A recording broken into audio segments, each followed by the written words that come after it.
প্রথমবারের মতো দ্বিপক্ষীয় সিরিজ খেলতে বাংলাদেশে এসেছে নেদারল্যান্ডস। এশিয়া কাপের আগে ভারত সিরিজ বাতিল হয়ে যাওয়ায় বিকল্প হিসাবে বাংলাদেশ ক্রিকেট বোর্ড আমন্ত্রণ জানিয়েছিল ডাচদের। সিরিজ শুরুর আগেই আত্মবিশ্বাস ঝরালেন নেদারল্যান্ডস অধিনায়ক স্কট এডওয়ার্ডস। বাংলাদেশকে তার হারাতেই এসেছেন বলে দিয়েছেন হুঁশিয়ারি। ডাচ অধিনায়ক এডওয়ার্ডস বলেন, প্রতিটি সিরিজই জেতার জন্য খেলেন তারা। ভালো ক্রিকেট খেলেই সিলেটে জয়ের সুযোগ তৈরি করতে চান। তবে তিনি স্বীকার করেছেন, উপমহাদেশের কন্ডিশনে খেলা সহজ নয়। মাত্র 2 দিনের অনুশীলনের মধ্যেই নিজেদের প্রস্তুত করে তুলতে হবে দলকে। বাংলাদেশের বিপক্ষে অতীত রেকর্ড খুব একটা সুখকর নয় নেদারল্যান্ডসের। টি-20 ফরম্যাটের 5 বারের মুখোমুখিতে একমাত্র জয় এসেছিল 2012 সালে। গত বিশ্বকাপেও হারতে হয়েছিল ডাচদের। তবে ওয়ানডেতে সুখস্মৃতিও আছে।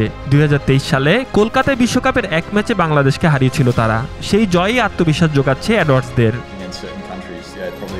তবে ডাচ অধিনায়ক জানান, সম্প্রতি সময় তাদের দলটি অনেক স্নায়ুচাপের ম্যাচ খেলেছে। বিশ্বকাপ ও বাছাই পর্বের অভিজ্ঞতা তাদের আত্মবিশ্বাসী করে তুলেছে।